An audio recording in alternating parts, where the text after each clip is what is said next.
मित्रों, जिसको हम संसार बोलते हैं, दुनिया बोलते हैं, लोग बोलते हैं, समाज बोलते हैं, पृथ्वी बोलते हैं, आकाश बोलते हैं, ब्रह्म बोलते हैं, ब्रह्मांड बोलते हैं, वास्तव में ये कुछ भी नहीं होता। ये एक अचंभित बात है, आश्चर्यजनक तथ्य है। ये आँख से दिखाई तो पड़ता, हाथ से हम छू भी इस चीज़ों को सकते हैं, पदार्थ को, और ये चीज़ होती और फिर भी ये चीज़ नहीं होती। ये चीज़ क्यों नहीं होती है? क्यों बोलते हैं ब्रह्म सत्यम जगत मिथ्या? इसको मिथ्या क्यों बोलते हैं? इस बात को हम समझेंगे। इसको समझने से पहले हमको अपना मन के बारे में जानना होगा। हमारा जो मन होता है वो होता है इन चीज़ों को जानने वाला है। जो भी हमको ये संसार दिखाई पड़ता है, कौन देखता है, कौन सुनता है, कौन अनुभव करता है, ये मन करता है। और मन के पास 5 इंद्रियां हैं, 5 ज्ञानेंद्रियां हैं, 5 कर्मेंद्रियां हैं। तो इनके माध्यम से वो कर्म भी करता है, अनुभव भी करता है। जैसे आँख इसके एक इंद्रिय है, ये देखता है और दृश्य दिखाई पड़ते हैं। कान सुनते हैं तो आवाज़ें सुनती हैं। तो ये संसार माने क्या? जो चीज़ भी आँख से दिखाई पड़ती है, कान से सुनाई पड़ती हैं, त्वचा से स्पर्श में आती है, नाक से वासना का अनुभव होता है, ये सभी चीज़ तो क्या है? हमारा संसार है। इसी को तो बोलते हैं हम संसार। मगर मित्रों, इसको इस तरह लें कि जैसे आपकी आँख नहीं है ना? तो आँख नहीं है तो ये संसार में आपके लिए दृश्य जगत नहीं होगा, दृश्य आपके लिए नहीं होगा। जिसके पास आँख है उसके लिए दृश्य होगा। तो जिसके लिए दृश्य है, जो देखता है, वो तो बोलेगा कि ये दृश्य है, मगर जिसके आँख नहीं है उसके लिए वो दृश्य नहीं होगा। और जिनके पास जितने इंद्रियां हैं वो उतने आयामों में जीवन को अनुभव कर सकता है ना? जिसके पास जैसी इंद्रियां हैं, जैसे बहुत ऐसे जानवर है जिसके पास कुछ इंद्रियां नहीं होती है, जैसे सांप है, उसके पास कान नहीं होता है, तो उसके लिए ये आवाज़ों की दुनिया नहीं होती है, उसके लिए आवाज़ जैसे कुछ होते नहीं। तो कोई ऐसे जानवर हो सकते हैं जिसके आँख नहीं होती है, तो उनके लिए कुछ दृश्य के जगत नहीं होता है। तो एक कोषीय जीव भी होती है, एक ही सेल से बने हुए वो भी जीव तो होते हैं, मगर उनका कुछ इंद्रिय होता नहीं है, तो फिर भी वो होता है। तो उसके लिए तो जो हमारा संसार है वो तो है ही नहीं। तो ऐसे ही किसी के पास ज़्यादा इंद्रियां हो सकती है, किसी जानवर के पास जैसे हमसे ज़्यादा सूंघने वाली शक्ति होती है जानवर में, जैसे कुत्ते में हमसे ज़्यादा सूंघने वाली शक्ति होती है। तो इसलिए कुत्ते ऐसा ऐसा अनुभव कर सकता है इस जीवन का जो हम कर नहीं सकते। किसी के पास और किस्म की क्षमता होगी। आप बोलते हैं, हम बोलते हैं ना, रात अंधकार में दिखाई नहीं पड़ता, मगर ऐसे भी जानवर है जो रात में देख पाते हैं। उल्लुए हैं, वो दिन में नहीं देखते, रात में देखते हैं। तो उनकी आँख उसी तरीके से बनी हुई है। तो इन चीज़ों से एक बात समझ में आती है, जो भी बाहर दिख रहा है वो अंदर का प्रोजेक्शन है, बाहर कुछ है नहीं, है ना? वो क्या है? वो अंदर का प्रोजेक्शन है। हमारे भीतर जैसा जैसा मन है, जैसा जैसा इंद्रियां है, उसी किस्म का संसार बाहर अनुभव में होता है। हमारे शरीर में त्वचा है, तो इसीलिए बाहर स्पर्श का महसूस होता है। बाहर चट्टानें हैं, पहाड़ है, पहाड़ और चट्टान इसीलिए है बाहर, क्योंकि उनको छूने के लिए हमारे पास त्वचा है, उनको देखने के लिए हमारे पास आँख है। ऐसे भी कोई जानवर हो सकता है जिसका शरीर नहीं होगा, पत्थर जैसा शरीर नहीं होगा स्थूल, तो उसके लिए पहाड़ भी नहीं होगा, क्योंकि वो पहाड़ से भी वार पार जा सकता है। उसके लिए पहाड़ भी आकाश जैसा हो सकता है। अगर उसका शरीर नहीं हो तो, उसका शरीर हो तो उसको फिर पहाड़ में वो टकराएगा फिर। तो इसलिए पहाड़ है कि नहीं है। अगर आपके पास शरीर है, आप भी पहाड़ जैसे कुछ स्थूल हो, तो आपके लिए पहाड़ है। और आपका शरीर ऐसा नहीं है, आपका शरीर आकाश जैसा है, तो फिर पहाड़ है नहीं, तो फिर आकाश ही आकाश ही है। ये ऐसी अनूठी दुनिया है। तो मित्रों, हमारे पास जो इंद्रियां हैं, आँख, नाक, कान, ये और भीतर जो मन है, वो मन कैसा है फिर उस हिसाब से दिखाई पड़ेगा। दूसरी बात है, उस हिसाब से दिखाई पड़ेगा। जानवर की भी आँख है, आदमी की भी आँख है। और जानवर की आँख कैसे देखती है, क्या देखती है उसमें, आदमी की आँख और फर्क देखेगी। आदमी की आँख घास को अगर देख लिया तो बहुत खुश हो जाएगी, घास उसके लिए बहुत मूल्यवान हो जाएगा। मगर आदमी के लिए घास का कोई मूल्य नहीं होगा। उसकी आँख घास तो देखेगी मगर उसमें कुछ मूल्य नहीं होगा। आदमी में भी कोई आदमी क्रिश्चियन धर्म का होगा, कोई मुस्लिम धर्म का, कोई हिंदू धर्म का, तो उनकी आँख भी फर्क देखेगी। मंदिर देख लिया तो हिंदू की आँख उसको अच्छे से देखेगी, मुस्लिम की आँख बुरी नज़र से देखेगी। गाय देख लिया तो हिंदू हो तो उसको पूजा करने का मन होगा, मुस्लिम हो तो उसका मांस खाने का मन हो सकता है।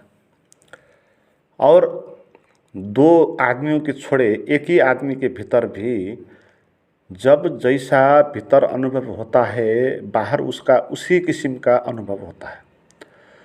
अगर उसके भीतर तनाव होता है तो बाहर वो अपने मित्र को भी शत्रु की तरह देखेगा, और उसके भीतर प्रसन्नता है तो दुश्मन को भी मित्र की तरह देखेगा। तो चीज़ें कैसे बदलती है, हमारे अंदर भाव जैसे बदलते हैं, बाहर दुनिया भी इसी तरह बदलती है। तो इसीलिए बात यह है कि हमारा मन ही संसार है और कोई संसार है नहीं। और ये मन शरीर में चिपका है, और शरीर एक पृथ्वी है, शरीर एक गृह है। हम पृथ्वी को एक ग्रह बोलते हैं, और हमको ये लगता है कि हम इस ग्रह पर आए हैं, मगर बात ये है नहीं। बात ये है कि हम इस शरीर पर आए हैं, है ना। इस शरीर पर हम आए हैं, क्योंकि शरीर और पृथ्वी दो बात है नहीं। ये शरीर ही पृथ्वी है। जो बाहर पहाड़ पत्थर हैं इसीलिए हैं, इस शरीर के अंदर भी बहुत पहाड़ पत्थर हैं। शरीर के अंदर भी हड्डियां हैं, मांस है, तो इसी तरह का बाहर भी है। बाहर समुंदर है, पानी है। पृथ्वी में कहते हैं 70% जल होता है, तो हमारे शरीर में भी 70% ही जल होता है। पृथ्वी में वायुमंडल होता है, हमारे भीतर भी वायुमंडल होता है। पृथ्वी में आकाश होता है, हमारे भीतर भी आकाश होता है। तो बाहर ताप होता है, हमारे अंदर भी ताप होता है। तो ये पृथ्वी ही है शरीर, और कोई पृथ्वी होती नहीं। ये शरीर ही पृथ्वी है। और हम इस तरह लेते हैं कि ये पृथ्वी हमारा घर है और ये शरीर मैं हूँ, इस तरह हम लेते हैं। मगर बात ये है कि ये शरीर पृथ्वी है, और इसके भीतर जो मैं है वो आत्मा है। बात असली ये है। आत्मा इस शरीर के माध्यम से झांकती है, बाहर देखती है, गुनगुनाती है, गाती है, परमात्मा का उत्सव और लीला में वो सहभागी होती है। उत्सव और लीला चलता है। मगर इस व्यवस्था में गलत क्या हो जाता है कि मन निर्मित हो जाता है। तो जब मन निर्मित होगा तब बात फिर बिल्कुल गड़बड़ हो जाएगी, क्योंकि जब मन निर्मित होगा और वो क्या करेगा, वो व्याख्या कर देगा, वो आँख से देखेगा तो वो बोलेगा कि मैं देखता हूँ, उसके पास मैं ही खड़ा होगा और देखने के बाद उन चीज़ों को व्याख्या करेगा, ये सही, ये गलत, ये वो। उसके पास कान है तो मैं सुनता हूँ, सुन सकता हूँ, इसके भीतर ये भाव आएगा और मैं निर्माण हो जाएगा। और इस तरह से जो संसार है ही नहीं उस संसार को वो खड़ा कर देगा, है ना। जो संसार इसीलिए था कि हमारे भीतर होने के कारण उसका विस्तार था। ये बाहर जो संसार है वो पर्दा है और फिल्म पर्दा में नहीं होता है, फिल्म प्रोजेक्टर में होता है। प्रोजेक्टर से पर्दा में वो दृश्य जाते हैं। तो इसी तरह क्या होता है कि हमारे मन वो प्रोजेक्शन है और वहाँ से बाहर जो भी दिखता है सुनाई देते हैं वो सब पर्दा है। तो वहाँ झलकते हैं हम भीतर कैसे हैं वो बाहर से झलकते हैं। जैसे हम बाहर देख रहे हैं और देखने में सुंदरता दिखाई पड़ रही तो इसका अर्थ ये है कि हम भीतर खुश हैं। जैसे बाहर हम देख रहे हैं तो कुरूपता देख रही है हमको तो भीतर हम दुखी है, तनाव में है।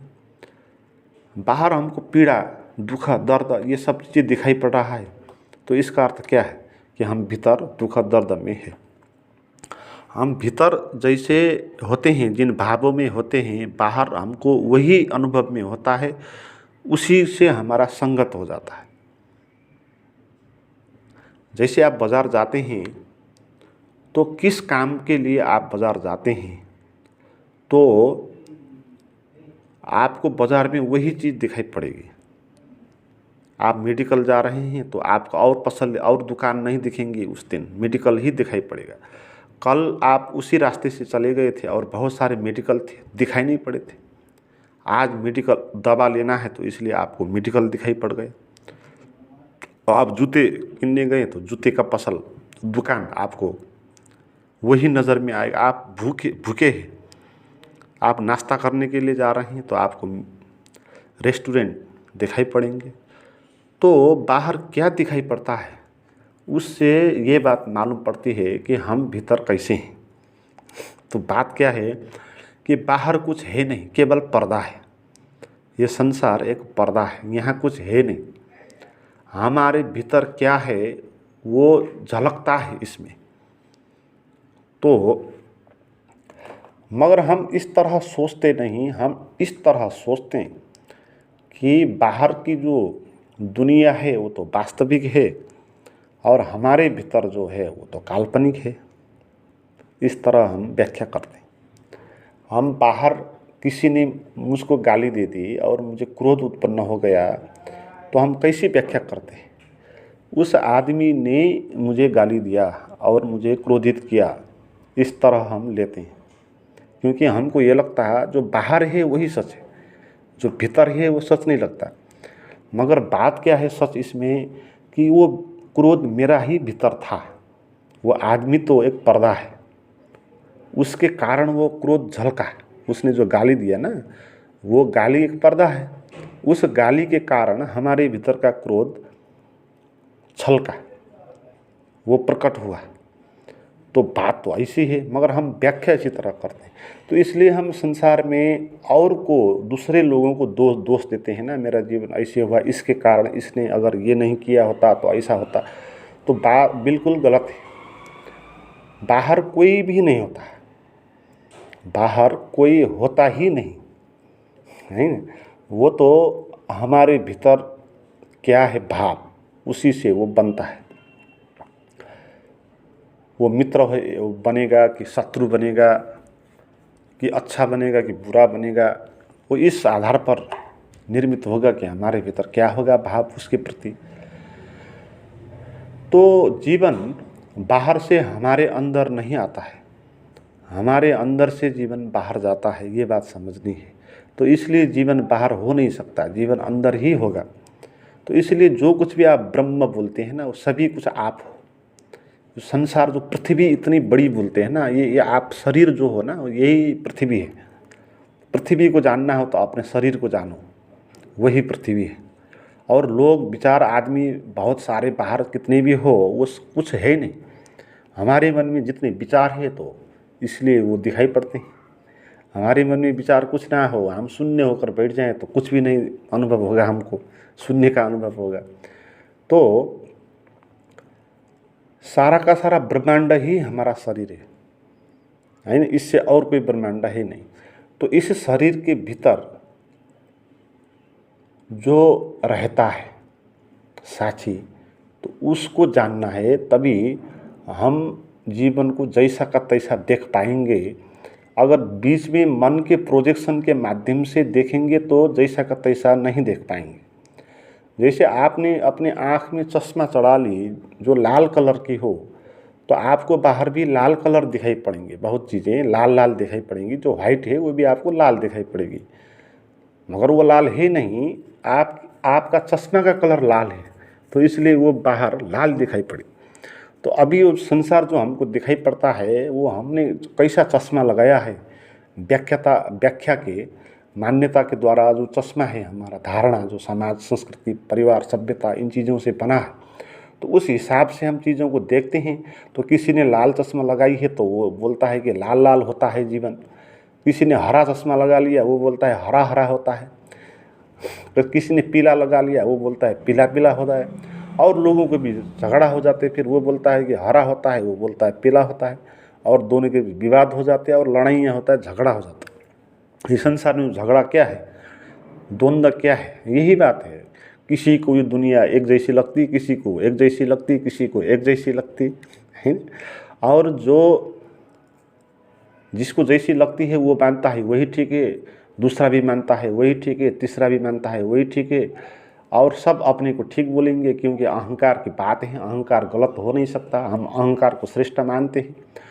तो इसीलिए विवाद हो जाता है, झगड़ा होता है, घर घर में झगड़ा, परिवार परिवार में, देश देश में झगड़ा। और क्या है, जो मैंने देखा, जो मैंने माना वही ठीक है, जो तूने माना, जो तूने अनुभव किया वो गलत है। यही तो है ना बात। तो ये सब भ्रम उत्पन्न हो गया, हमको लगने लग गया कि जो बाहर दिखाई पड़ रहा है वो सत्य है, मगर वो है नहीं। सत्य तो भीतर है, भीतर प्रोजेक्टर भीतर है, वो तो पर्दा है ना। तो इसलिए बाहर का कुछ लेना देना है नहीं, ना बाहर किसी को आपको सुधारना है, ना बाहर आपको किसी से लड़ना है, बाहर कुछ भी नहीं करना है, वो पर्दा है।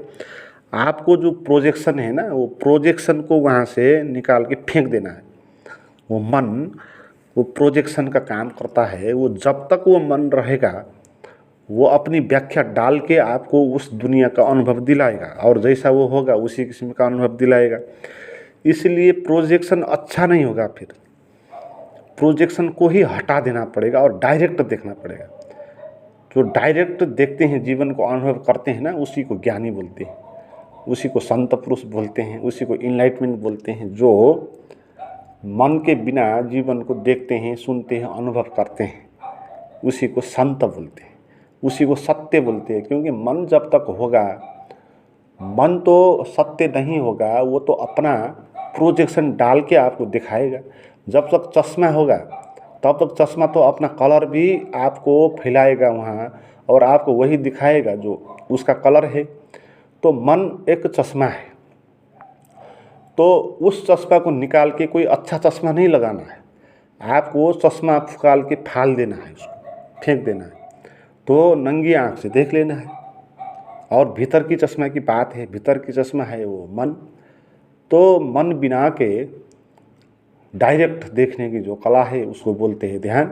जब आप उस ध्यान से देखेंगे तब आपको पता होगा कुछ भी नहीं है, न शरीर है, न मन है, न ये पृथ्वी है, न आकाश है, न वायु है, न जल है, न आदमी है, न जानवर है, कुछ भी है नहीं।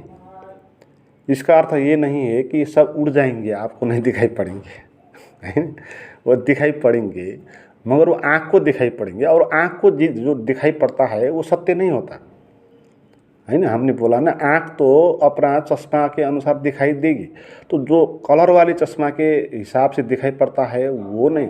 तो इसीलिए कुछ भी नहीं होता, जीवन भ्रम है। इसका अर्थ ये नहीं कि जीवन उड़ जाता है, यहाँ रहता नहीं, ये बात है नहीं। ये तो पेड़ होंगे, आकाश होंगे, आदमी होंगे, सभी कुछ होंगे, मगर आपको ऐसा महसूस होगा कि ये कुछ है नहीं।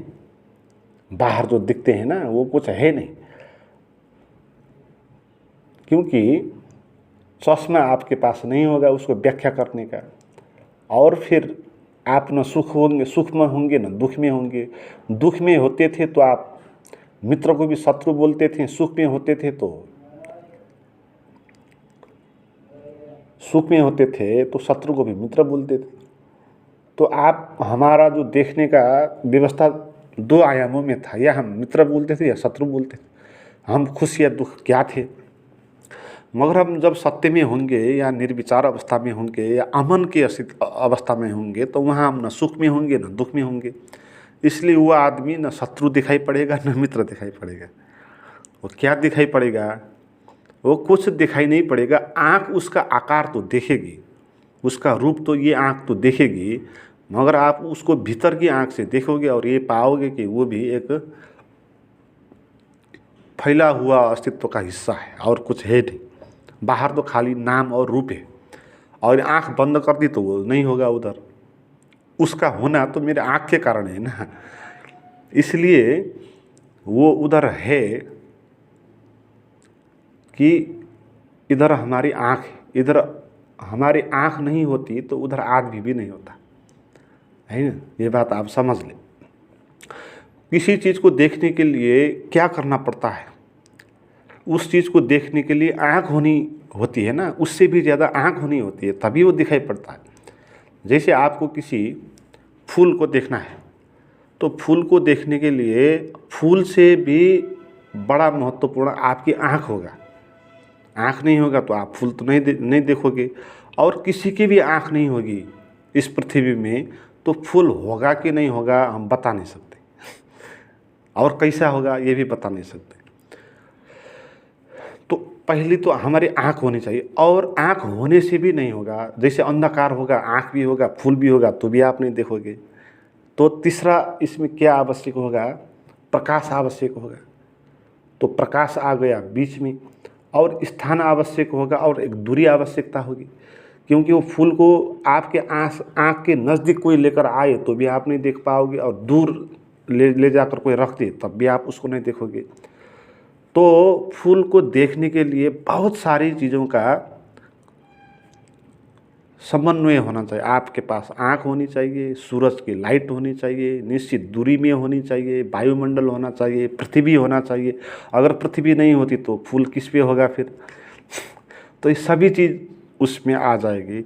और जब हम देखते हैं तो क्या होता है कि सूरज की जो लाइट है वो पहले वो फूल में पड़ती है, और वहाँ से रिफ्लेक्ट होकर हमारे आँख के रेटिना में पहुँचते हैं, और आँख की रेटिना में जो दृश्य बनता है, जो उसका छवि बनता है, वो छवि ब्रेन में पहुंचता है, और ब्रेन उसको महसूस करता है। तो हम जो फूल देखते हैं ना, हम वास्तविक फूल को नहीं देखते, उस फूल का पिक्चर देखते हैं। जो आँख ने बनाया ना, वो पिक्चर देखते हैं। इसलिए तो जैसा आँख पिक्चर बनाएगा उसी किस्म का हम देखेंगे। इसलिए लाल कलर का फूल हो तो भी हमको वो वाइट कलर का देख सकते हैं, अगर हमारे आँख के पास कुछ भाव है तो, है ना। लाल कलर का है, मगर आपके भीतर कुछ ऐसे भाव है जिसके कारण आप उसको वाइट भी देख सकते हैं क्योंकि आँख बीच में व्याख्या करती है उसका। तो ये सारा बात क्या है? ये सब केवल प्रतिबिंब है। ये कुछ जो दिखाई पड़ता है ये है नहीं, नहीं ना, ये एक प्रतिबिंब दिख रहा है हमको। हमारी आँख उसका छवि बना रही है, और ब्रेन उसको महसूस कर रहा है, और उसके पास कैसी भाव है उसी अनुसार उसको दिखाई पड़ता है। सब भ्रम से ही हो रहा है। हम दूर का देख नहीं पा रहे हैं, नज़दीक का भी देख नहीं पा रहे हैं। हम आकाश के ऊपर क्या है ये भी देख नहीं पा रहे हैं, पृथ्वी कितनी बड़ी है इस आँख से देख नहीं पा रहे हैं। तो हम छोटा सा काम काज चलाने में इस शरीर को इधर उधर ले जाने के लिए जितना देखना आवश्यक होगा उतना हम देखते हैं, उतना हम सुन पाते हैं। सुनने के लिए भी बहुत दूर की आवाज़ हम नहीं सुनेंगे। कान की जाली होती है ना हमारे कान की, वो कान की जाली वो आवाज़ को ग्रहण करती है, वो फिर ब्रेन तक पहुंच आती है और ब्रेन उसको सुनता है। तो प्रोसेस होता है वो सुनने में भी। तो ये सारा का जो संसार है वो हमारा मन का ही विस्तार है। और मन अगर नहीं रहेगा, अमन हो जाएगा, तो ये संसार कहीं है जैसा मालूम आपको नहीं पड़ेगा। प्रतिबिंब इसका दिखाई पड़ेगा, है ना, इसकी छवियाँ दिखाई पड़ेगी, मगर ये वास्तविक आपको मालूम नहीं पड़ेगा जब जैसा अभी वास्तविक आपको मालूम पड़ता है। क्योंकि वास्तविक तो वो निर्विचार अवस्था है हमारे भीतर की, वो अमन की अवस्था है जहाँ मन का प्रोजेक्टर चला जाएगा और फिर जो अस्तित्व बचेगा सुनने का, तो उस सुनने का जब अनुभव करोगे तब पता चलेगा कि ये शून्य ही है और कुछ है नहीं। एक ही शून्य फैला हुआ है चारों तरफ, भीतर भी बाहर भी। मित्रों, इस किस्म के अनुभव करने के लिए आप ध्यान की प्राइवेट साधना वीडियो करना चाहते हैं तो मेरे पास कुछ है वो आप ले सकते हैं। उसके लिए आप व्हाट्सएप पर बात करें, उसका नंबर डिस्क्रिप्शन में दिया हुआ है।